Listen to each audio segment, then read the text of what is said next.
soundtrack film gitu kan, yang paling masih hangat di ini kan yang ngeri-ngeri sedap ya Bang ya? Iya. Itu gimana Bang bisa sampai mengisi ke film itu Bang? Apapun yang dia bikin musik Bataknya itu sebenarnya musik barat kok.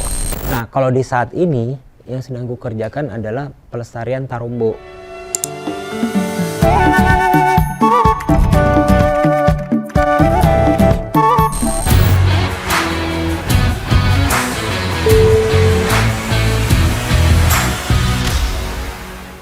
Horas Dongan BK. Wah, hari ini ini spesial banget. Aku hari ini bisa ngobrol-ngobrol sama sosok. Wah, ini sih kayaknya inspirasi semua musisi Batak kali. Apalagi yang muda-muda ini, wah pasti ini sosok yang produser juga, komponis juga. Pokoknya aku bakal banyak cerita hari ini, banyak tanya-tanya juga pada abang kita ini satu ini. Langsung aja Bang Vicky Sianipar. Horas Dongan BK. Bang Vicky, thank you buat hari ini. Udah bisa kita ajak-ajak ngobrol nih Bang. Gimana kabar, sehat Bang? Sehat, puji Tuhan sehat. Puji Tuhan sehat Bang. Bang nih, kalau salah dikit aku mau dikoreksi Bang. Ini mulai karir tahun 2000-an Bang? Berkarir? Kalau di musik Batak iya. Di musik Batak iya. Cuman aku penasaran juga nih. Abang sebagai produser, musisi, komponis, apa ini benar-benar cita-cita dari kecil kah? Enggak sih. Oh enggak. Enggak, sosok Bang Vicky Sianipar masa kecil tuh seperti apa sih? Apa udah jiwa musiknya udah ada? Sudah, kalau cita-cita emang di musik ya, jadi tapi musik. Sebagai mimpi sampai produser, apalagi di musik Batak itu sama sekali nggak ada kebayang dari kecil. Iya. Ya gimana sih cita-cita anak kecil Anak kan kecil pengen ngelihat Dewa Padi gitu, pengen kayak gitu, pengen kayak gitu. Oh iya. Oh, berarti tapi main musik udah dari kecil main musik? Dari kecil. Dari kecil main musik? Iya. Awal main musik tuh gitar. Karena Dongan BK Bang Vicky ini ya semua alat musik dikuasai. Gila. Waktu SD aku sekolah piano gitu. Oh sempat emang sekolah piano. Tapi drop out. Iya. Kenapa bisa drop out? Aku senangnya ngulik lagu yang aku suka gitu loh. Oh, jadi emang keluar dari diri sendiri jiwanya ya. Jadi lebih suka yang improv gitu. SMP main gitar. Tiap kali les musik pasti DO terus lah. Musik DO gitu. Baik yang keluar sendiri maupun yang dikeluarkan. Tapi by the way, abang nih 4 bersaudara kok nggak salah? 4 bersaudara, aku paling kecil. Ya. Oh, abang paling kecil. Ya. Tapi 4-4-nya ada yang seperti abang apa? Enggak ada, semua di pengusaha, di wirausaha. Oh, jadi cuma abang yang di bidang musik tuh? Betul. Oh, tapi ya akhirnya aku join juga di wirausaha juga. Oh, join juga. Jadi maksudnya ada turunan dari orang tua kah, dari bapak atau mama yang musik? Katanya sih bapakku dulu sempet ngeband lah waktu. Oh, katanya. Iya. Tapi dia tidak berprofesi itu. Oh. Dari kecil Bang Vicky udah emang suka musik, sekolah piano. Cuman waktu sekolah atau SMP SMA pernah ngeband gitu Bang atau? Iya, dari SMP aku udah ngeband di sekolah lah. Di sekolah terkenal sebagai anak band lah gitu. Oh, anak band. Udah kepala suku kali ya. Tapi pernah ikut lomba-lomba juga Bang? Lomba-lomba band gitu? Pernah lah, waktu SMP SMA pernah lah. Oh, oke. Itu waktu SMP SMA juga mungkin udah mulai ini kali Bang? Apa ngaransemen atau? Enggak, sama sekali enggak. Oh, main biasa aja gitu ya? Iya, aransemen tuh baru di 99 2000 akhir lah. Oh, iya. Tapi untuk Bang Vicky sendiri maksudnya untuk mengenal musik emang ada yang mengenalkan apa abang suka denger lagu, suka cari-cari apa gimana Bang? Ya pasti peranan bapakku pasti paling besar lah ya. Oh iya. Karena iya. Aku TK dia beli piano taruh di rumah, ya udah di situ pertama kali aku megang itu alat. Oh, lihat piano mulai pencet. Bahkan dia sekolahin aku musik, les piano dari kecil gitu kan. Dan wajib harus latihan, kalau nggak disabet gitu. Wajib latihan kalau nggak disabet kan. Tapi maksudnya yang sekolah itu hanya piano Pak? Karena abang gitar juga Pak? Iya, kita bicara sekolah informal ya. Kalau sekolah formal aku sama sekali tidak ada. Oh, okay. Semua ya les piano, les gitu ya. Benar-benar. Les piano sekitar 5 tahun waktu kecil, waktu SD. Les gitar cuma 3 bulan, nggak kuat. Iya. Jadi bisa dibilang tidak ada pendidikan formal. Tidak pendidikan formal, benar-benar ya jalan aja terus lebih senang ya. Kadang aku bingung, bapakku opungku nggak ada musisi gitu, kok aku bisa jadi musisi? Aneh sendiri emang. Tapi tetap dikenalkan oleh orang tua ya. Orang tua. Tapi apa yang bikin abang nggak kuat dengan les itu atau dengan kegiatannya itu? Ya siapa yang kuat lah, tangan ada setahun, ntar kita pengennya langsung bisa shortcut kan. Iya, karena kalau les itu emang terlalu ini bang, formal yang ya tiap hari harus materinya juga terus-terus. Iya, nah sekarang ternyata menyadari itu benar untuk melatih fingering apa, karena bagaimanapun musik otot, sehebat apapun paham kita, tapi kalau ototnya nggak mendukung nggak bisa. Sekarang Bang Vigo udah merasakannya, ternyata itu ya emang begitu. Iya, tapi dulu kalau itu kan kalau masa kecil kan ngeband gitu di sekolah. Kalau udah mulai begitu berkarir, panggung pertama yang udah Bang jajak itu terus event apa, acara apa Bang? Masih ingat nggak Bang? Waduh, banyak lah. Cuman aku ngomongnya. Cuman aku ngomongnya. Sebelum di musik Batak aku punya band juga. Lama main reguler di kafe juga. Oh, pernah juga sampai pernah rekaman, iya. Oh, di kafe-kafe reguler gitu. Beberapa band lah gitu. Oh, banyak band yang di teman. Oh, regular cafe juga Abang sempat menjalani itu ya? Hampir 5 tahun lah.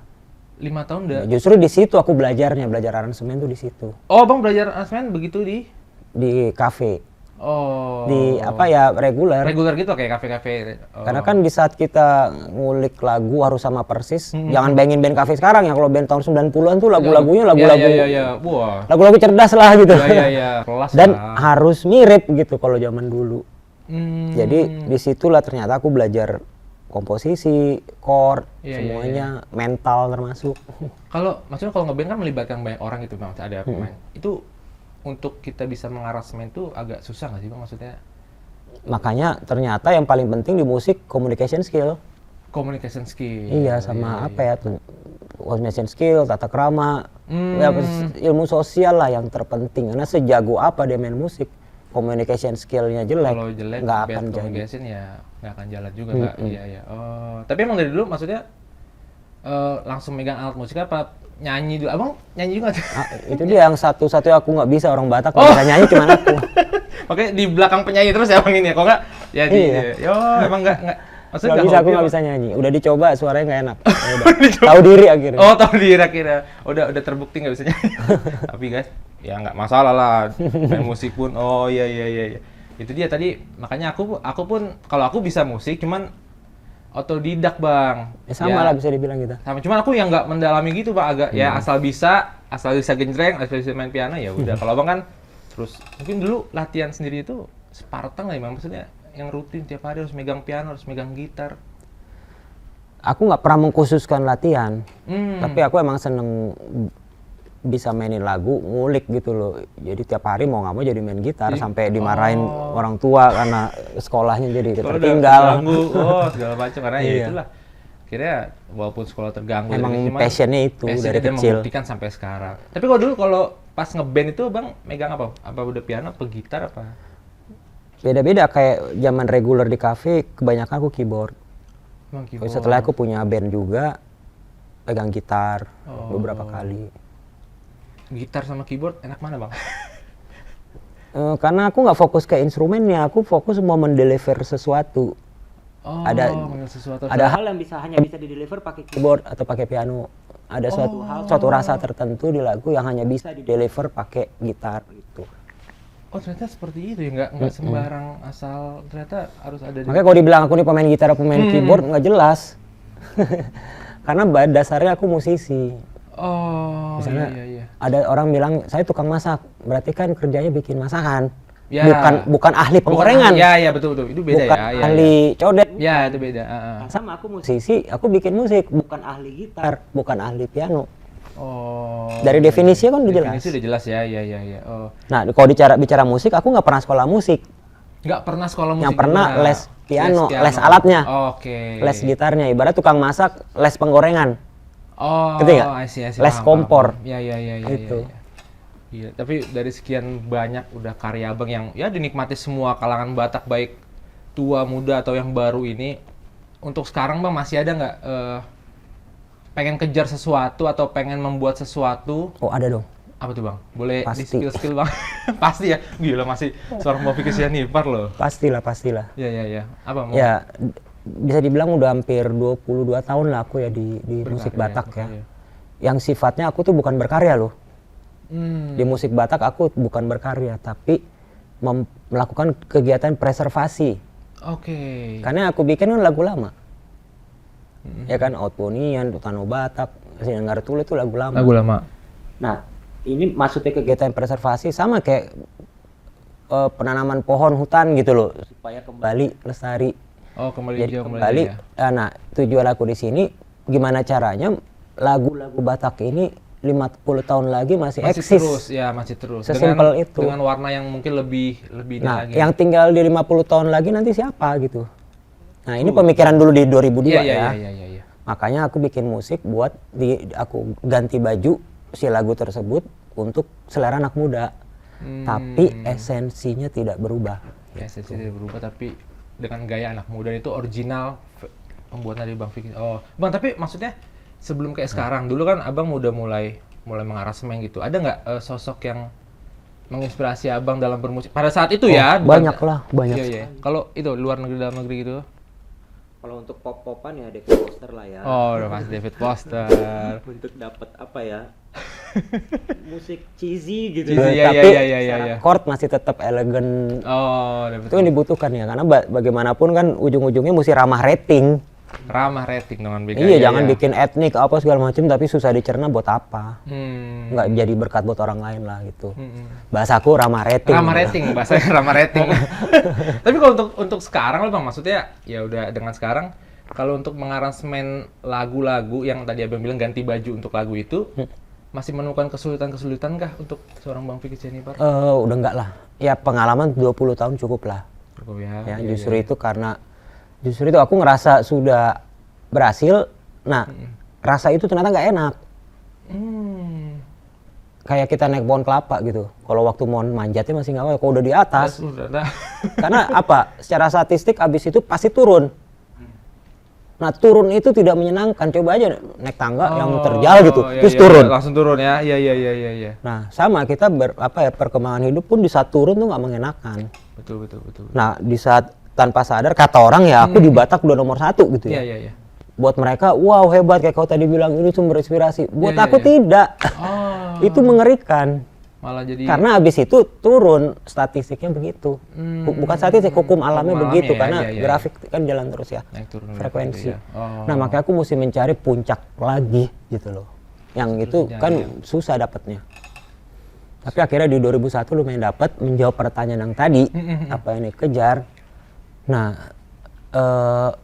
kalau kemarin aku memberi suplemen ke anak muda yang tidak paham tidak punya tidak punya pintu untuk masuk ke budaya Batak.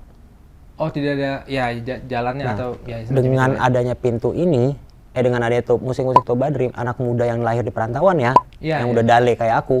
Kayak aku juga loh. Iya. Aku juga dalen ya. Minimal dia punya sesuatu yang bisa dibanggakan ke temannya. Oke. Terhadap kebatakannya. Kebatakan itu. Itu. Nah, sekarang di saat mereka sudah masuk ke dalam, what next? Jangan sampai ada kecewa lagi dengan gimana kasarnya orang ngomong di pesta. Karena ditahu itu aja pasti budaya Batak. Pesta, ya. Jorok-jorok makannya kasar, kayak begitu ya, maksudnya to the point aja gitu loh. Apalagi kalau ke kampung nanti rawan sakit hati. Nah, itu dia. Nah, ya kan? Nah, akhirnya aku menggali Batak ini lebih dalam lagi, ya, secara esensi lagi gitu loh. Nah, terus ngeganti baju lagi. Ganti baju si knowledge lagi. tentang Batak ini untuk konsumsi mereka. Tapi dalam musik juga. Jadi yang aku buat tuh lagu-lagu yang temanya sejarah Batak. Sejarah Batak, iya. Tapi kalau di dunia Batak ini, apalagi anak-anak muda ini kan, ya mungkin yang mereka dengar itu kan musik-musik yang old, yang dengan keadaan Bang Fikri memakai bajukan lagu ini dengan. Iya. Tapi menurut Bang Fikri kalau lagu-lagu Batak itu seberapa dia bisa konsisten atau bersaing di tengah-tengah banyaknya musik-musik yang. Gini, kita bicara pop Batak ya. Iya, betul. Pada dasarnya itu bukan musik Batak, itu musik Barat. Oke. Nadanya nada Barat. Do si la so sol mi, do si la so sol mi, sol la sol mi. Kalau Batak nggak gitu. Do so sol mi mi do do re mi re mi re do re so sol mi nggak ada. Lah sampai situ jarang, hampir nggak ada pentatonik ya. Nah, pada dasarnya ini udah musik Barat. Ya. Entah pop, entah caca, entah apa. Bahasanya bahasa Batak. Oh, iya. Nah, di situ juga suka banyak persepsi gitu. Salah banyak persepsi. Yang namanya Batak bukan itu. Ternyata musik Barat. tapi dengan bahasa Batak. Iya, nah aku mencoba mengaransemen ulang lagu Batak ini sebagai media anak-anak muda Batak supaya mau mulai mengenal siapa dirinya. Oh, Pencarian identitas jati lagi, dirinya. jati diri lagi, betul-betul. Oke, jadi gitu. Tapi dari sekian banyak lagu yang abang aransemen, ada nggak kayak masterpiece-nya? Oh, ini pada saat gua mengaransemen lagu ini nih kayaknya, wah ini. Ada masterpiece, ada master fail. Oh, ini menarik, ada masterpiece, ada master fail. Ada. Kita master fail, dan kenapa abang katakan master fail? Aku nih arranger ya, Ya. bukan dalam kegiatan arranger yang dimana lagunya sudah ada. Oke. Yang menciptakan lagu namanya komposer. Oh, menciptakan komposer. Nah, setiap komposer atau setiap pencipta lagu pasti punya suatu rasa tertentu waktu nyiptain lagu. Betul. Entah sedih, entah putus asa atau kesenangan, syukur. Iya, iya, iya. Nah, tugas arranger mengemas lagu itu, bikin bajunya sampai ke pendengar harus memastikan rasanya sampai sana. Oh. Ya dong. Iya, rasa itu nggak Rasa boleh itu nggak Iya, hilang. iya, iya, iya. Nah, banyak aku yang gagal. Biasanya maksudnya Terus masalah lirik, misalnya kayak lagu Simalungun, aku nggak research dulu masalah pronunciation-nya. oh, itulah yang Bang Vicky bisa katakan masterfelt. Oh. Iya, yang nggak rilis pun yang gagal banyak. Oh, ternyata gitu.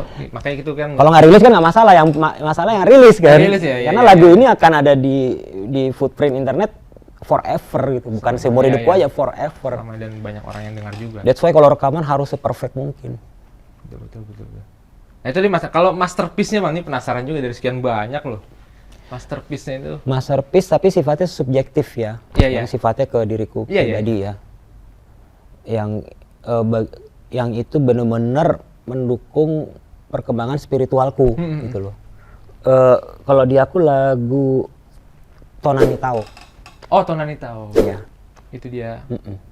Ya memang aku bikin bukan buat orang lain. Yang aku bikin untuk mengeluarkan apa yang kurasakan terhadap kespiritualanku gitu loh. Kalau untuk sekarang ini Bang Vicky masih ada ini nggak sih keinginan kolaborasi sama penyanyi kah atau musisi kah yang mungkin Bang Vicky udah lama lihat, oh kayaknya ini orang enak juga deh collab atau kerjasama atau gimana? Ya pasti ada, tapi itu bukan mandatory lah kalau di aku ya. Yang mandatory di aku tetap bagaimanapun memperkenalkan Batak ini ke anak muda. Mau dengan siapapun kolaborasinya nggak masalah. Tapi aku pasti akan berkolaborasi, Pasti akan aku berkolaborasi, nggak bisa ya. nyanyi. Nggak usah nyanyi ya pasti berkolaborasi Iya. sama penyanyi ya. Tapi kalau menurut Bang Vicky, kalau penyanyi-penyanyi muda Batak sekarang tuh yang ya secara penyanyi Bang Vicky, oh ini secara musikalitasnya oke, kualitasnya juga oke. Ada nggak sih Bang? Banyak. Banyak ya. Tapi yang masalahnya gini, apa ya, spek aku terhadap penyanyi udah kadung terlalu tinggi gitu. Iya. Kadang skillnya bagus, attitude-nya nggak asik Oh, gitu loh. iya. Attitude-nya bagus, suaranya bagus, tapi kebatakannya kurang, akhirnya ngomongnya apa ya, nggak paket gitu loh, nggak Bataknya di lagu, susah juga. Ya kan. Oh gitu ya, iya benar sih. Makanya aku jarang ganti-ganti kalau penyanyi. Oh. Bukannya nggak mau, belum dapat lagi. Belum dapat lagi memang. Kalau ada referensi silahkan aja. Oh, kalau Dengan senang referensi hati. silakan aja dong MPK. Yang penting syaratnya ini.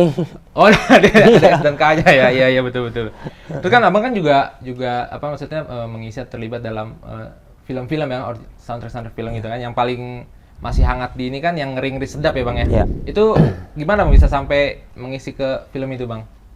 Ceritanya Bang. Ya sesimpel ada seorang yang aku pikir nih siapa gitu, anak mahasiswa mana namanya Bene Raja Guguk. Oh, Bene dia. Nge-inbox di Iya. nge-inbox di Instagram. Instagram. Nah. Yang aku pikir ini buat ujian akhir kali, ya udahlah bantulah, kasihan. Oh, iya. Oh, jadi Bang Bene itu ngubungin Abang. Iya, terus janjian ketemu karena temanya Batak ya, aku nggak punya alasan untuk nolak lah. Masih harus aku support. Ya pas banget kemarin juga kita habis podcast ya sama Bene ya. Iya. Makanya kemarin aku bilang besok kita mau sama Bang Vicky. Oh, salam ya buat abang itu. Iya pas banget Bang kemarin kita Iya. di studio sama Bang Bene gitu. Tapi lebih kalau kita pengen tahu nih, maksudnya lebih susah ada perbedaan nggak sih Bang bikin lagu sama kayak mengisi untuk di film-film gitu? ya beda binatang lah ya. Kalau film itu kan kita nggak bisa sesuai hati kita bikin lagu. Iya, iya. Hatinya udah ada di film, rasanya. Oh, rasanya di film beda Ya, ya. satu shot aja, satu scene itu bisa macam-macam meaningnya. Nah, kita mesti tahu sutradara ini kemana. Karena kan picture tells thousand stories kan. Gambar misalnya seorang cewek jalan di jalanan malam-malam, Iya, iya, iya, iya. mau lagunya melo, oh Ya berarti jatuh putus cinta. putus cinta. Mau lagu jung, jung, jung. Oh berarti bentar lagi mau dikejar monster. Scene yang sama Scene yang gitu sama, loh. iya, So iya, kita iya, mesti teliti banget, kalau nggak salah ngegiring perasaan penonton. Yang berarti beda, yang kasarnya beda binatang kalau bikinan sama untuk Jauh, iya iya, itu iya. mesti bener-bener apa ya, perspektif story cerita yang kita musikan. Nah kalau musik salah jadi beda alur ceritanya, iya. padahal nggak diapa-apain ininya, Iya, iya, gambarnya. Kemudian terlalu noticeable musiknya jadi ngalihin perhatian penonton, Oh, nggak ke story. Nggak ke story ya. Iya. Jadi Sementara kalau di lagu kan itu bikin sekeren mungkin emang mesti nyuri perhatian gitu, Betul, outboundian gitu kan, Iya, mesti iya, nusuk iya, perasaanmu gitu. Tapi kalau di scoring film ya benar-benar nggak boleh orang notice itu ada musik. Oh gitu ya. Aku juga jadi baru tahu ini. Iya. Tapi kalau dalam abang mengarasmen pernah nggak ketemu apa ya? Maksudnya dihadapi kesulitan-kesulitan karena kan ya abang banyak sekali memakaikan baju ke lagu-lagu. Iya. Dan itu pasti kan lah. harus dengan apa ya? Apa bilangnya bang? Karakter yang berbeda-beda atau jenis musik yang berbeda. Tapi itu ada nggak kesulitan yang Ya pastilah, apalagi di awal-awal 2002 aku kan nggak bisa bahasa Batak, nggak ngerti Batak sama sekali gitu loh. Jadi datang lagu Tano Toba, sana Tau Toba Tau Nama Nuada, ini lagu tentang apa? Nggak ngerti bahasanya gitu kan. Terus kalau dikasih contoh, ini lagu ya nih ada kasetnya Koram Combing misalnya, yang model gaya apa 3 batu gitu, cungcat tinggal, langsung begini kan. Ya itu salah satu kesulitan lah yang akhirnya aku cari orang untuk mainin pakai secara simpelnya pakai gitar. Jadi aku nggak terpengaruh sama aransemen yang lama gitu loh, kayak aja bikin lagu. Oh. Kemudian challenge-nya lagi memilih jenis beat di luar negeri, maksudnya memilih beat musik barat yang cocok dengan notasi ini gitu loh. Oh. Dengan spirit lagunya. Karena aku mesti ditranslatein dulu kan, lagu tentang apa Nah gitu. apa gitu biar kita juga ya nggak malah- Kedua, ketiga ketemu berurusan sama alat musik suling, taganing. Zaman dulu di buku rekaman bule nggak ada cara merekam suling seperti apa. Akhirnya mesti trial and error. Oh. Kalau ngerekam piano, ngerekam drum banyak Iya, bukunya dulu kan. Dulu belum zaman internet ya. Iya gimana zaman internet man. Jadi buku apa-apa, oh gini rekam, naruh mic-nya begini supaya produksinya bagus. Nah kalau tagading, ogung gimana? Oh, berarti Mesti trial and error. Oh iya berarti itu mungkin satu tantangan juga dalam Iyalah. mengarasmen Betul. musik Batak itu ya bang ya. Cuman maksudnya dalam pas abang mengarasmen itu ada ketakutan nggak sih, kayak takutnya musik gua nggak diminati atau Nggak ada, karena apa? Awalnya itu bukan buat dirilis. oh Musik-musik Toba Dream 1 itu dan 2 untuk sebuah konser dulu. oh untuk sebuah konser malah Namanya konser Save Lake Toba tahun 2001. 2001. Iya. Dan memang apa ya? Motivasinya waktu itu udah cepet-cepet kelar deh, gue balik lagi ke band gue gitu loh.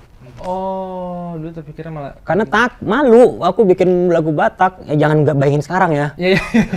Tahun 2001 sama teman-teman bandku, aku kan yang ibaratnya anak gaul banget gitu loh, musiknya musik bule banget Bule gitu banget, ya. Apa kata temen gue, nanti Ila si Vicky bikin lagu Batak. Iya. Oh, jadi ya tetap aja ada rasa takutnya dalam nanti musik gua nggak Makanya aku berangkat dari rasa malu jadi orang Batak soalnya. malu jadi orang Batak. Kau belajar Batak nih dari nol, kalau aku dari minus. Di bawahnya lagi, di bawahnya. Oh, gitu. Oh, tapi ya akhirnya maksudnya apa awalnya takut, terus akhirnya buatlah. Semakin waktu apa yang meyakinkan abang kalau lama-lama ya Ya singkat ceritanya konsernya sukses banget lah. Ya waktu itu sampai suami presiden datang waktu itu. Oh 2001 itu ya. Heeh.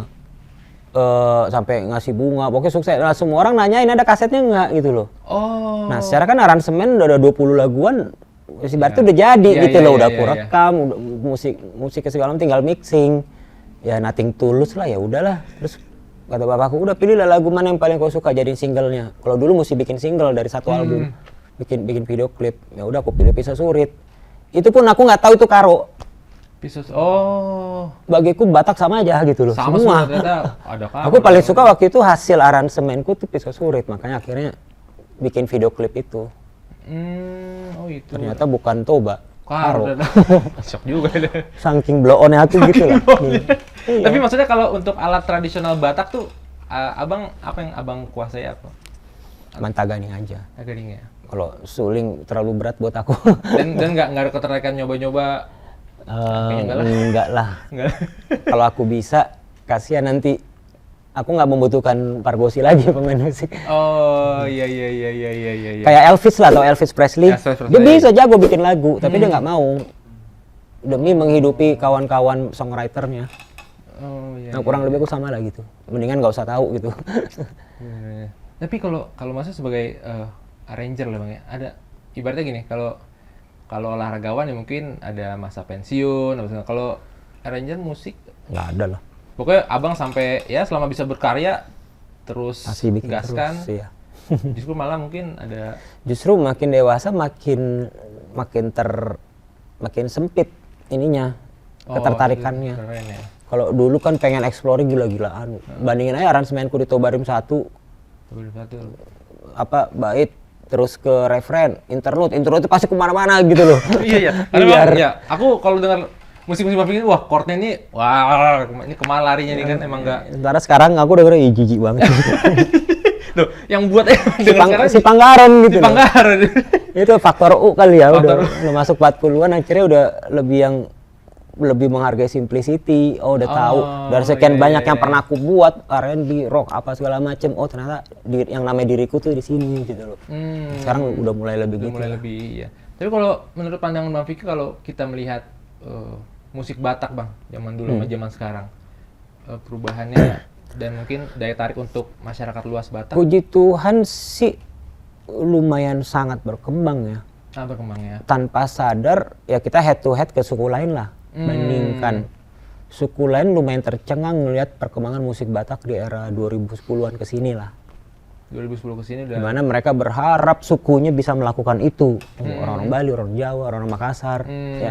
Kalau aku sering ngobrol sama mereka lumayan ngambil referensi dari perkembangan musik di suku Batak. Oke. Jadi emang mungkin 2010 ke atas sudah mulai. Ya, jadi dari masa ke masa Batak tuh selalu melakukan perkembangan lah. Kalau musik Batak, aku katakan mungkin kalau yang khasnya itu kalau ada suara tagaring, suling gitu ya Bang ya. Nah itu Abang gimana maksudnya untuk dalam mengaransemen musik itu seberapa penting peran tagaring dan suling? Nah, makanya tergantung kebutuhan lagunya. Kan aku tadi selalu fokus ke nyawa lagu. Nyawa lagu ini membutuhkan rasa apa. Nah, rasa itu bisa di achieve dengan alat musik apa gitu loh. Karena ada beberapa rasa yang hanya bisa pakai suling, hanya bisa pakai tagaring. Baru masuk. Berarti balik ke nyawa lagu itu lah ya rasanya ya. Tapi kalau rasanya hanya bisa pakai piano, aku nggak akan paksain masuk tagaring gitu loh. Ya berarti bukan suatu keharusan yang ya tergantung balik lagi.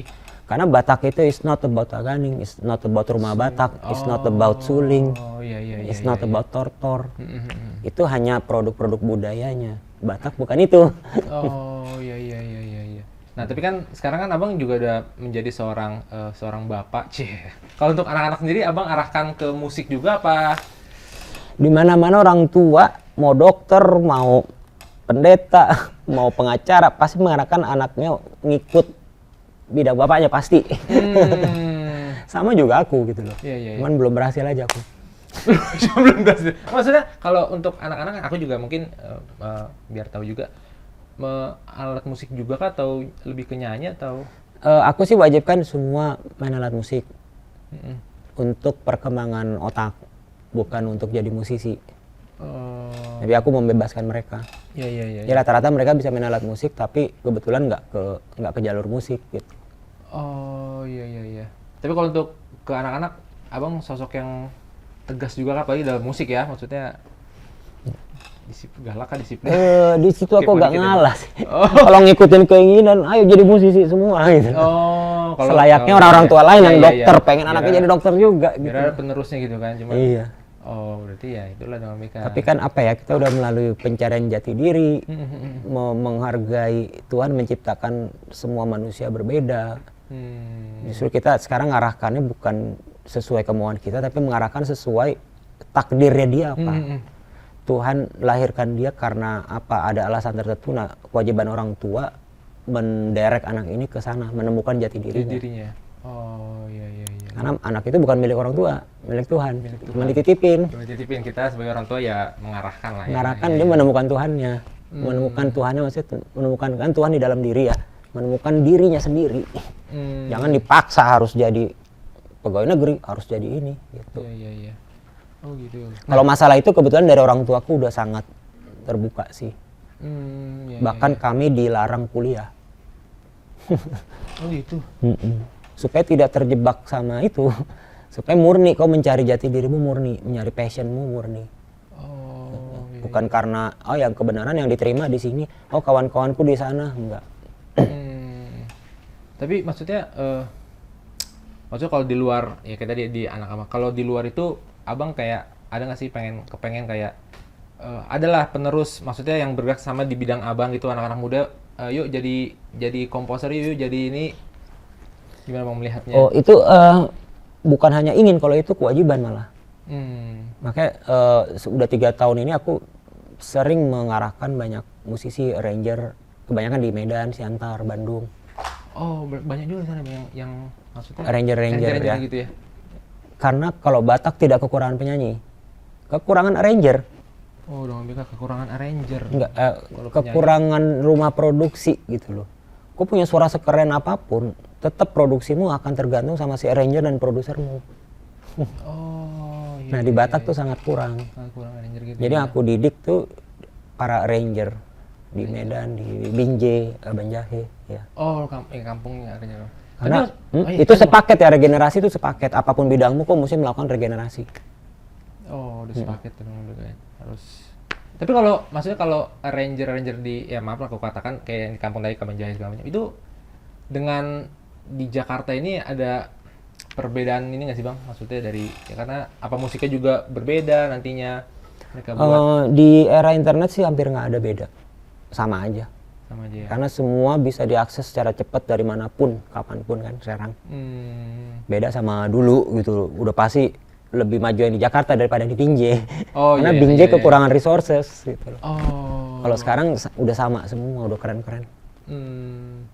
Tapi kalau maksudnya kalau yang arranger muda lah, atau mungkin kayak Bang Vicky ini masih suka apa ya? Apa bahasanya?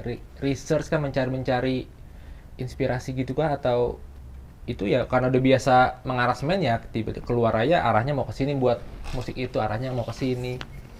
Ya kadang kan kita menemukan kasus-kasus tertentu yang kita nggak ada di pengalaman kita gitu loh. Mau nggak mau mesti research lah. Kan bukan hanya di musik Batak ya. Misalnya aku ngerjain juga film, misalnya film horor, kisah cinta, yang satu manusia satu setan. Udah meninggal maksudnya. Ini filmnya begitulah pokoknya. Terus dia harus ketemu dan harus berpisah. Nah musiknya kayak gimana gitu kan? Nggak bisa pakai piano biasa kayak seolah-olah remaja lagi putus cinta. Nggak bisa. Aku mesti research dulu. Banyak hal yang akhirnya aku pasti mesti research dulu. Apalagi kalau udah urusan misalnya bikin corporate ID musik, tapi untuk corporate ID aku mesti research lah. Corporate ini misi-misinya apa gitu, corporate culture-nya apa. Berarti masih ya. Intinya research itu never ending proses. Iya. Tapi kalau maksudnya bisa nggak sih bang kalau di dunia ya arranger komposer gitu, kita sebagai arranger tuh kayak ego kita tuh kayak ya kalau gua buat itu ya harus seperti ini gaya gua, mau gimana pun ya ini ego itu perlu nggak sih bang dalam? Perlu lah. Ego yang membuat kita hidup. Ego hilang naik surga kita. Iya. Tapi bagaimana kita mengendalikan ego ini? Ego ini kayak binatang, kayak harimau gitu loh. nggak dikasih makan, kita diterkam, ya kan? Mesti dikasih makan gitu loh. Tapi dikasih makan nanti dia ngelunjak, serba salah. Nah pertanyaannya harusnya bagaimana menyalurkan ego yang tepat gitu loh. Ingat, ego bukan untuk dibunuh. Matilah kau bunuh ego. Nggak punya jati diri. Iya. Nah, tapi kalau pengalamanku mungkin ego atau terjadi style tertentu gitu ya, itu secara natural. Yang akhirnya orang yang menilai, oh ini Vicky banget nih. Oh gitu. Iya. Dan aku pun akhirnya mengiyakan, iya karena kalau tiap kali aku ngaransemen balik-balik jatuhnya begitu terus. Nah aku melabelkannya itu ya karakter pribadi. Oh gitu, iya. Dan itu sangat penting. Itu sangat penting ya? Sangat penting, identitasnya sangat penting. Zaman sekarang penyanyi yang dilihat bukan suaranya keren apa enggak, karakternya. Di saat kau nggak perlu ngelihat, oh ini Once, oh ini David Bayu, oh ini Benyamin S, oh ini Mariah Carey. Itu dia. Dan tidak tergantikan. Jangan kayak penyanyi reguler, semua lagu disikat, akhirnya nggak tahu jati dirinya apa. Oh bisa semua, cuman ya udah jadi asal penyanyi nggak punya. Ya gitu, kayak musik lah katakan ya, kayak denger ini pasti, ini udah aransemen Bang Vicky, ini itulah jati diri itu. Iya, dan setiap orang punya, aku selalu ngarahkan punya style masing-masing. Kau jangan try to be me, jangan coba jadi aku, nggak akan bisa. Nggak akan bisa. Tapi lebih dari aku bisa. Itu. Tapi maksudnya abang pernah menemukan nggak dari sekian banyak abang yang udah lagu yang abang aransemen, pernah nggak menemukan mungkin ada datang aransemen arranger baru yang kayak, oh ini kayaknya ngikutin gue banget, gaya gue banget. Pernah menemukan itu nggak? Kebetulan belum sih. Belum ya. Tapi di saat ada pernah sekali, udah langsung aku larang dulu. Oh, iya. Pernah menemukan sekali? Pernah. Karena kan ya pasti di dunia ini mungkin apa bahasanya menjiplak apa, karena awalnya sih dia mungkin terinspirasi, cuman jatuhnya kan mungkin karena dia mau jadi arranger, cuman kreativitasnya kurang, jadi jatuhnya tuh terinspire nggak apa-apa di proses awal. Itu hal yang nggak apa-apa, biasa ya. Iya, tapi jangan langsung dijadikan karakter gitu loh. Tapi untuk karakter itu seberapa, kalau dalam dunia ini Bang, seberapa susah sih Bang menemukan karakter itu, atau balik lagi dalam diri kita sendiri harus mengeluarkannya maunya bagaimana gitu. Pencarian karakter menurutku ya. Iya. Minimal 10 tahun. 10 tahun. Nggak hanya di musik, dimanapun. Oh, menurut Abang 10 tahun baru kita bisa menemukan supaya kita nggak goyang kanan kiri, harus. Iya, dan itu secara natural manusia itu diproses di sekitar 17 tahun, 18 tahun. Di saat dia mencari jati dirinya. Nah, itu the only way kalau menurut aku, mesti dicobain semua. Jadi begini, kalau dalam konteks musik rock, R&B, metal, ini apa semua, dangdut, dicobain semua gitu loh. Oh, malah nggak bisa cuma hanya satu. Semakin kita travel jauh, semakin kita makin mengenal diri kita. Contoh, kau pernah ke Singapura nggak? Pernah. Pertama kali ke Singapura, yang keluar apa? Ih, enak Jakarta ya, bisa ngerokok di mana-mana. Jakarta yang keluar. Ih, Jakarta ampun banget ya, ternyata jorok banget. Tapi kau nggak akan tahu Jakarta itu apa sebelum kau ke Singapura. Oh, itu cara memandangnya itu seperti, Yes. Iya, paham. Makin kau try the unknown, makin kau mengenal dirimu. Oh, itu dia. Jadi, ya itu kayak dengan mereka ya, kalau ada yang mau mulai menjadi arranger tuh harus, ya minimal untuk menemukan karakter itu, pendapat Bang Vicky itu bisa Harus panjang. explore. Harus explore, dan itu nggak sesingkat itu ya. Perkiraan aku 10 tahun. 10 tahun loh. Dan harus rajin explore, nggak bisa kita cuma hanya mendengarkan satu genre, Nggak bisa. Ya kalau kalian mau karya kalian itu, aransemen kalian itu mau dianggap atau dikenal bagus ya harus. Makanya bisa dibilang secara umum nih ya, orang yang mengenal jati dirinya pasti udah traveling kemana-mana. Dia yang tinggal di Jakarta doang, tinggal di rumah aja seumur hidupnya, tidak akan mengenal dirinya, itu udah pasti. Pasti. Try something new. Jangan stuck di sebuah perusahaan 10 tahun, 20 tahun. Kecuali perusahaanmu sendiri. Iya. Gitu, keren banget ini. Aduh, kalau bahas musik sama Bang Vicky ini, wah bisa panjang. Karena musik itu miniaturnya kehidupan. miniatur alam semesta, frekuensi gitu loh di sini. Pola-polanya di sini untuk mempelajari tentang kehidupan, tentang ilmu sosial, tentang apa. Karena itu satu bidang lagi yang aku pelajari di musik selain mendaur ulang musik Batak. Nah, aku menyembuhkan pola-pola kehidupan di musik ini yang bisa dipraktekkan ke kehidupan sehari-hari itu juga. Tapi aku kepo nih Bang. Abang pernah bosan nggak Bang? Pernah lah. Jenuh gitu Bang mungkin? Tapi aku bukan tipe orang bosenan. Setipe-tipenya kalau orang nggak bosenan, tetap pasti bosan lah, ya kan? Karena di titik bosen itulah aku menjadikan parameter di saat aku mesti balik ganti arah. Nah, aku melabelkan kata bosen itu bahwa ini petunjuk dari Tuhan bahwa kau sudah mesti pindah ke tempat lain. Kalau nggak kau akan terkungkung, nggak kenal jati dirimu. Dan bersyukurlah kita bosenan. Bersyukurlah kita bosenan gitu ya? Iya. Dunia ini terlalu luas gitu untuk tidak dieksplor. Kalau kau di situ terus nggak bosenan bahaya. Nah, balik lagi tuh kita harus banyak eksplor juga ya. Ya karena takutnya kan maksudnya arranger muda ini kan ya itu dia gampang cepet bosen atau mengalami satu fase yang kayak dia baru mengaransemen berapa lagu udah lagunya nggak naik langsung drop, langsung down gitu kan. Atau kalau langsung lagunya naik itu lebih bahaya. Langsung kayak ya pasti. Akhirnya dia ngerjain itu terus. Nah, kenapa? Karena motivasinya bukan mau jadi musisi, mau terkenal, mau kaya. Ini banyak kejadian kesalahan anak-anak arranger muda tuh gagal gara-gara itu. Begitu dia coba satu naik malah itu udah bisa dilihat jiwanya sebenarnya apa nggak bisa, di situ ya? Bisa ketahuan banget. Penyanyi pun mana yang ini pengen terkenal, mana yang pengen kaya, pengen ngetop gitu loh. Sama yang bener-bener dia mau menyalurkan talentanya dari Tuhan, ketahuan banget. Dan itu banyak ya Bang? Banyak. Dan tidak akan berhasil. Kalaupun berhasil tidak akan sejahtera. Dan nggak akan panjang juga ya Bang ya? Bisa aja panjang, tapi dia nggak akan sejahtera gitu loh. Karena di saat udah mendapatkan ketenaran itu, dia tetap merasa kosong terus. Nah, dia sendiri bingung kenapa kosong, stres malah. Banyak kayak gitu.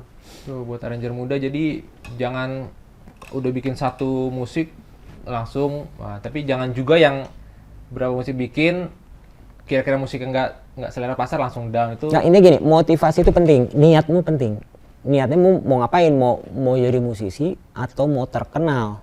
Itu dua hal berbeda tuh, mau jadi musisi atau mau terkenal. Iya. Ya, karena terkenal itu jangan dijadikan tujuan, itu resiko. Terkenal, punya duit, kaya, itu resiko. Salah sendiri kau kerja kelas. Iya, terkenal. Salah sendiri jadi penyanyi, ya terkenal lah kau gitu. Itu buah dari ininya ya. Dan kalian harus siap itu kan? Iya.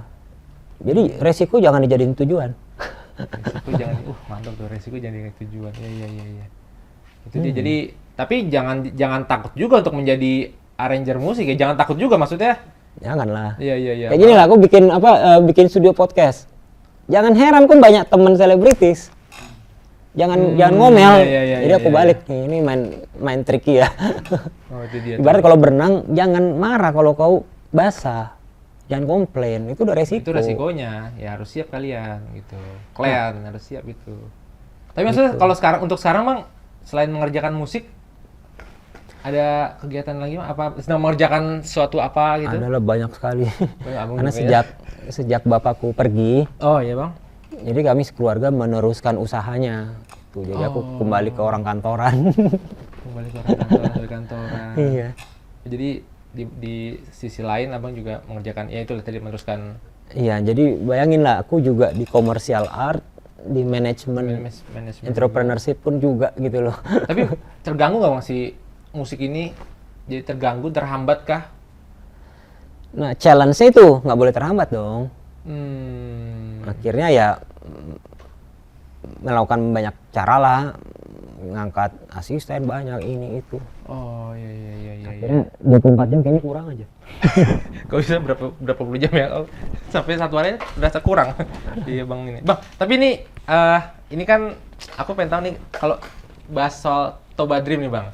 Toba Dream itu gimana Bang dari awal Abang buat Toba Dream, ceritakan Bang gimana bisa terjadinya. Sebelumnya tunggu, kita samain persepsi dulu Toba Dream yang kau maksud apa? kafe kah atau Oh ya, albumnya? sorry. Oh ya itu karena itu harus Karena satu. gini, pada dasarnya Toba Dream itu suatu gerakan yang dimulai bapakku, Bapak Monang Sianipar, bahwa Toba itu di sini bukan Batak Toba ya, Danau Toba. Danau Toba. Punya mimpi. Mimpinya apa sih kira-kira? Kalau danau ini bisa ngomong, kayak di lagu Tonani Tau gitu. Oh. Apa sih tonanya? Oh. Mimpinya apa sih gitu loh. Iya, Makanya Toba Dream. Nah, pemwujudan mimpinya bisa dari macam-macam. Bisa dari musik, bisa dari kafe, bisa dari lapo, dari musik, dari apapun gitu. Bisa dari souvenir. Oh, gitu dong. Aku juga. Nah, Toba Dream Cafe itu salah satunya. Salah satu kegiatannya. Oh, terwujudlah kafe. Salah satu gerakan pelestarian budaya Batak itulah. Oh, iya. Itu Toba Dream. Maksudnya oh, jadi itulah awalnya kenapa bisa si kafe ini. Jadi Toba Dream ini akhirnya udah dilembagakan jadi perkumpulan Toba Dream. Yang misinya itu ada 3. Pelestarian musik Batak melalui album-album Toba Dream. Iya. Pelestarian budaya Batak. Oke. Ya, kafe ini salah satu bagian dari budaya lah. Gorga segala macam. Dan pelestarian alam Batak, lingkungan Batak. Budaya lingkungan. Makanya kegiatannya pun aku banyak melakukan penanaman pohon, pelestarian satwa di Parapat, monyet gitu loh. Oh, iya. Jadi di 3 hal ini. Tapi maksudnya kalau untuk dari abang sendiri, kalau ini aku karena teringat jadi budaya, maksudnya kalau rata-rata kan generasi muda ini kan nggak aku katakan kurang tertarik dengan budaya Batak gitu ya, dengan untuk melestarikan ini kan. Nah, itu bagaimana secara seorang Bang Fikri Sianipar bisa membuat minat generasi muda ini supaya ayo kita harus budaya Batak ini harus kita lestarikan, padahal budaya Batak ini keren loh gitu. Itu gimana, Bang? Ya, itulah yang aku kerjakan selama 20 tahun ini. Mereka nggak punya pintu masuknya gitu loh. Nah, dengan lagu-lagu Batak ini minimal dia punya ada kebanggaan dulu lah. Gitu, ya. Nah, kalau di saat ini yang sedang aku kerjakan adalah pelestarian Tarombo.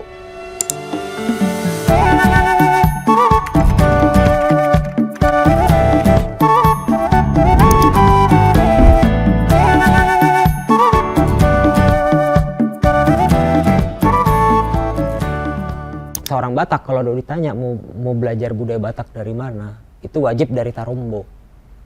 Jadi banyak orang salah persepsi gitu loh. Oh, aku mau melestarikan Batak, belajar dari totornya, belajar dari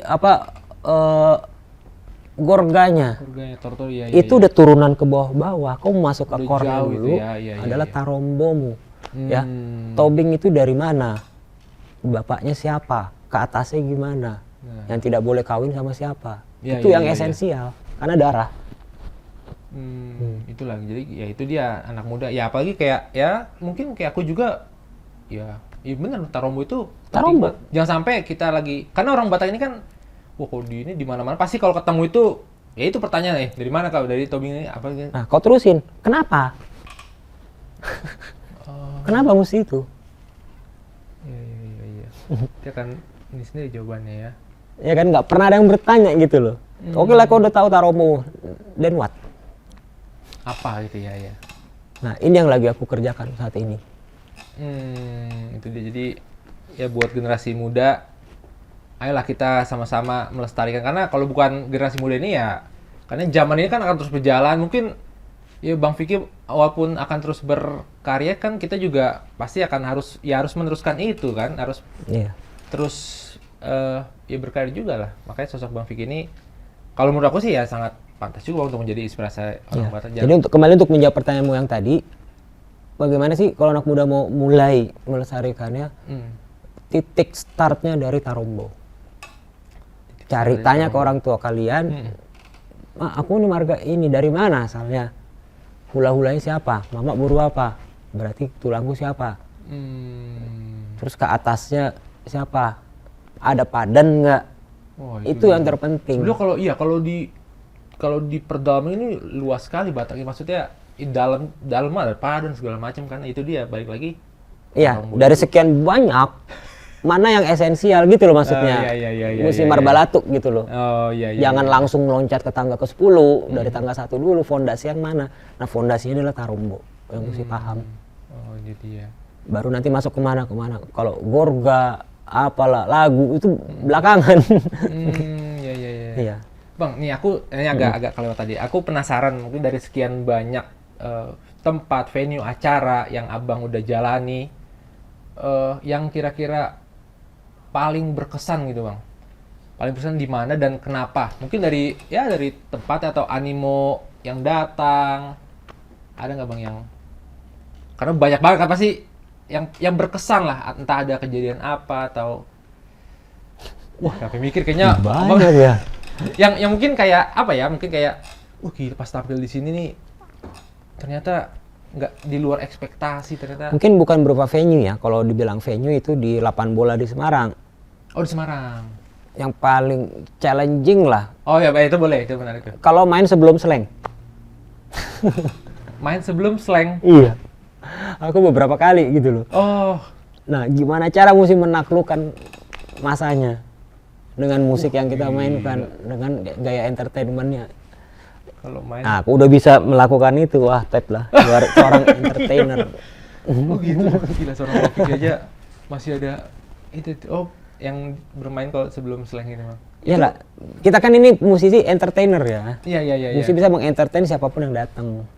Nah, di saat yang datang masanya slang, mampus lah kalian. Mati lah kalian. Nah, itu musik creativity, musik cerdas, musik apa itu. Iya. Wah, gila. Ya sih. Kalau ditanya paling berkesan ya enggak, ya semua berkesan lah ya karena super banyak. Mungkin yang sampai benar-benar ngelotok gitu loh. Mungkin itulah. Oh. Tapi pernah, maksudnya kalau pada saat live gitu main itu pernah nggak sih mengalami hal-hal yang apa ya yang membuat bukan gagal kayak aduh ini seharusnya di luar sana ada kejadian yang apa dari segi Ada, dan aku udah tulis di blogku itu. Apa tuh? Di Tongging Hill WordPress. Oh. Ada 10 kejadian unik selama aku manggung. Oh itu bang abang tulis di sana? Ada. Oh waduh. Salah satunya misalnya orang naik, Le, aku mau nyanyi ini, Le. Apa sih? Oh pernah Le? Ada lah. Ada lah yang gitar mati lah, yang apa, banyak lah. Lucu-lucu lah. Oh itu tertulis dalam 10 yang tadi. Astaga, berarti ya semua ternyata seorang Bang Vicky juga ya hampir semua pasti mengalami hal-hal yang pastilah di saat kau menjalankan bidangmu, profesimu apapun itu sudah 20 tahun. Udah pasti banyak pahitnya lah. Pahit. Suka dukanya Bang pasti ada, dan itu ya sukanya malah kadang nggak keinget, pahitnya terus yang keinget kan. Banyak suka tertutup dengan satu pahit kadang gitu ya. Tertutup dengan pahit. Tapi Bang, kalau untuk sekarang rencana Abang ke depan ada planning apa Bang? Mungkin project musik baru atau mau buat konser? Ya kalau konser sih pasti jalan terus ya. Tapi yang lebih spesifik kalau aku kerjain saat ini selain ngurus perusahaan orang tua, yaitu tadi masuk lebih deeper ke budaya Bataknya. Supaya apa ya, tidak ada kecurigaan, tidak ada ketakutan bagi orang-orang lain untuk mempelajari apa itu Batak. Nah ini nggak ada yang nangani nih. Raja Parhata apa nangani khusus untuk pesta. Yang ini apa sejarawan, oke bikin buku tentang sejarah Batak atau apa. Tapi di saat ada pertanyaan orang, bagaimana nih dari persepsi agama melihat kebatakan? Iya, situasi Batak ini. Nah ini nggak ada obatnya. Nah itu lagi aku fokuskan. Lagi Bang. Dan membuat lagu-lagu bertemakan itu dan sejarah Batak gitu. Oh, wah ini pasti keren banget nih. Kita Dongan BK sama-sama kita tunggu lagi apa lagi akan dibuat seorang Bang Vicky Sianipar. Bang, tapi aku juga maksudnya ini agak penasaran juga nih kalau seorang Bang Vicky Sianipar dengan udah pernah banyak kolaborasi dengan penyanyi-penyanyi Batak muda atau yang udah lebih senior. Ada nggak sih kayak satu nama yang Abang favorit? Ada lah. Kalau kolaborasi sama dia ini keren banget atau ya ini pokoknya aku cita-citakan dan sempat kesampaian gitu. Nah, itu dia tuh. Ada. sama Anggun. Anggun C. Sasmi. Aku ngefans banget parah gitu loh. Wah, gila seorang Bang Vicky ternyata. Anggun yang udah di luar negeri ya, bukan Anggun yang masih di Jakarta ya. Oh, waktu itu kesampean kolaborasi sama itu pas di Di Marriott kalau nggak salah, Marriott Jakarta, acara Pertamina. Oh. Ya aku mesti perform dan ngaransemen lagu-lagu dia juga gitu loh. Wah itu dream come true banget. Dan itu udah kesampaian bang. Sampai Waduh, keren banget. Tapi maksudnya apa yang membuat abang menyukai sosok Anggun C. Sasmi itu? Sebenarnya sih jujur musiknya Anggun itu lumayan ngaruh ke album Toba Dream. Oh. Contoh Snowin Sahara aku jadikan referensi untuk di lagu Pisau Surit. Oh, gitu. Pisau Surit ya. Oh. Ada beberapa lagunya dia yang lain kemasannya ya cukup mengkokokkan direction musik Toba Dream kemana gitu loh. Makanya begitu kejadian main sama dia, Tapi kalau untuk itu Anggun C. Sasmi. Kalau untuk musisi Batak bang, ya mungkin bukan ya harus abang melihat nih kayaknya apalagi yang muda lah ya, ini kayaknya kedepannya atau panjangnya nih dia akan bersinar, dia akan konsisten, karirnya akan bagus. Ada nggak abang melihat sosok itu? Saat ini? Iya. Osen Utasoid. Oh, abang melihat ada satu nilai ya kayaknya ini orang si Osen akan karirnya ke depan. Nilai plusnya Osen itu tidak mengejar ketenaran. Dia apa adanya, knowledge yang dia punya tentang musik dia berikan 100%. Ini pasti jadi. Pasti ini. Ngerti nggak maksudnya? Contoh gini nih, Kangen Band tahu? Tahu Kangen Band. Gigi tahu? Tahu. Mana yang idealis? Idealis dalam artian memberikan pengetahuannya 100% tentang musik ke masyarakat. Gigi kan skillnya lumayan gila-gila kan. Dewa Bujana, Arman siapa. Ya, sorry lah, Kangen Band kita tahu skillnya setengah-setengah lah. Ya malah dari kampung pula. Nah, menurutku Kangen Band yang idealis dengan keterbatasan kemampuannya, tapi dia memberikan 100%. Oh, nangkap aku bang. Ya. Gigi Dewa Bujana, dia jauh di Gigi itu cuma 5%-nya. Iya. Atas nama jualan, ya mau main gini nih. Makanya Bujana bikin proyek-proyek lain yang benar-benar mengeluarkan 100% knowledge-nya dia di musik. Oh, nangkap. Iya. Nah, orang yang seperti ini yang memberikan semuanya potensi dirinya 100%, Tuhan suka ini. Itu. Makanya aku bilang pasti berhasil. Dan abang lihat itu ada di Osen. Di Osen. Tapi kalau ini bang, kalau yang abang lihat itu tadi yang nanti jangka panjang tuh dia akan bagus karirnya. Kalau untuk yang abang lihat penyanyi ini cuma mau terkenal ini, ada juga kah di dunia Batak ini? Banyak. Iya. Cuman nggak etis lah aku Iya, ngomongnya. nggak usah, tapi ada juga ya yang Banyak. maksudnya itu ya gimana ya? Sangat disayangkan kah dia mau terjun tapi malah hanya untuk mencari ketenaran, berarti itu nggak dari dalam dirinya berarti kan? Maksudnya? Ya apa ya, banyak faktor lah.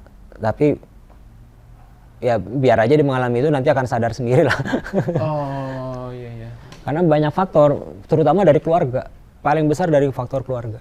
Oh, faktor keluarga yang ada juga ternyata guys. Ya seharusnya, berarti sampai nanti merasakan sendiri titik itu dia ketemukan titik di mana ternyata nggak bisa seperti ya itu. Maksudnya Tuhan maha baik lah, pasti diarahkan dia untuk menemukan yang benarnya seperti apa. Oh itu tadi, makanya kalau ibaratnya kalau mau berenang ya harus siap basah, jangan cuman kaki doang yang basah, tangan doang harus benar-benar. Jangan dijadikan si basah cita-cita. Jangan dijadikan si basah cita-cita mau berenang. Oke, iya. Sama, jangan jadikan terkenal cita-cita. Cita-citanya main musik. Resikonya kok terkenal. Yang tadi abang udah bilang, iya. Itu dia. Jadi risk management gitulah. Risk management. Kalau itu aku mau nanya lagi itu mungkin dari penyanyi. Kalau kita bicara band bang, band Batak, untuk di musik Batak ini? Kalau band itu seberapa kuat dia potensinya untuk bisa bertahan, bersaing? Takutnya gini, maksudnya kalau band-band itu apalagi kebanyakan anak muda, takutnya dia ya entah itu dengan gaya dia apa takut lari dari konsep Batak. Tapi abang melihatnya seperti apa kalau untuk band? Apapun yang dia bikin musik Bataknya, itu sebenarnya musik Barat kok. Udah itu dulu kita mesti terima. Outbonian, musik Barat. Bahasanya aja bahasa Batak. Oh, balik lagi ke situ ya. Itu dulu. Nah, di saat musiknya musik Barat, teorinya sama semua udah gitu. Band pun sama. Juga ya? Oh, Kita bicara gabungin berapa kepala jadi satu, kontribusi karakter dalam satu band, jadi musiknya seperti apa gitu loh. Mau bahasanya Inggris atau Indonesia atau Batak, itu masalah bahasa aja. Itu dulu. Dan yang awal diterima tuh ya musik udah musik Barat tadi. Kecuali tadi topiknya mau bikin band untuk kebutuhan orang Batak. Kebutuhan orang Batak apa? Di pesta, martupol, ini itu, nah itu beda lagi. Makanya beda. Tadi bilang beda. Ini beda persen gitu ya. Oh. Nggak ada bedanya sama band apa ya? Band Latin gitu. Intinya sama aja. Iya. Jadi kita nggak akan masuk ke Bataknya, masuk ke masalah perkembangan karakter pribadinya masing-masing. Topiknya gitu. Oh. Akan gitu. sama. Iya. Itu dia guys. Jadi ya nggak menutup ini juga ya kalau kalian mau tetap ngeband. Tapi harus diingat itu kalau ya musik itu kalian harus, kadang orang Batak ini kalau bilang musik Barat dia apalagi yang mudah-mudahan wah ini kayaknya enggak lah ini musik Batak mungkin, tapi belum bisa menerima. Enggak lah. Menerima apa? Hanya bahasanya bahasa Batak. Iya. Kita harus terima Ini kalau musik itu. kerancuan ini terjadi di era apa Nahum Situmorang. Oh, Nahum Situmorang. Di saat waktu itu lagi populer-populernya gaya opera. Nah, ini baru asli Batak. Nah, dia masukin musik Latin. Iya. Bahasanya bahasa Batak. Pulo Samosir. Ini musik Latin. Ya kan caca, rumba apa itu Latin. Bahasanya diganti sama dia. Akhirnya orang mengklaim ini pun musik Batak gitu. Terjadi dua kubu waktu itu. Oh, mulai dari situ jadi agak rancu ya. Nah, saat ini kan bisa dibilang 99% yang kalian denger itu model kayak Nahum Situmorang, lagu pop.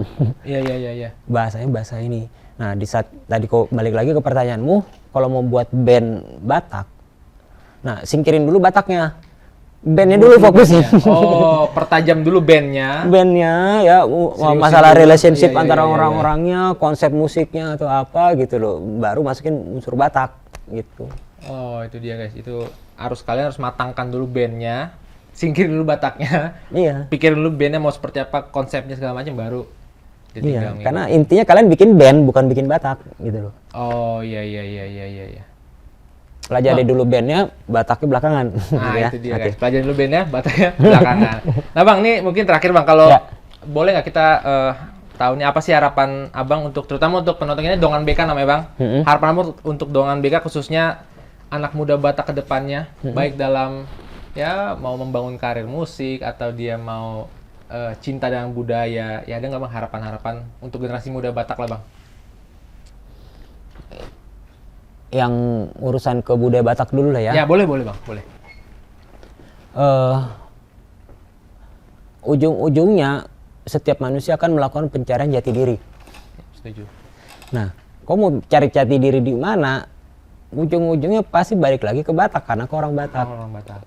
Ya, jadi nggak ada salahnya dari sekarang supaya tidak jatuh bangun parah kali pencarian jati dirinya. Nah, mulai dari sekarang lah pelajari Batak itu. Ya. Aku paham mulainya dari mana.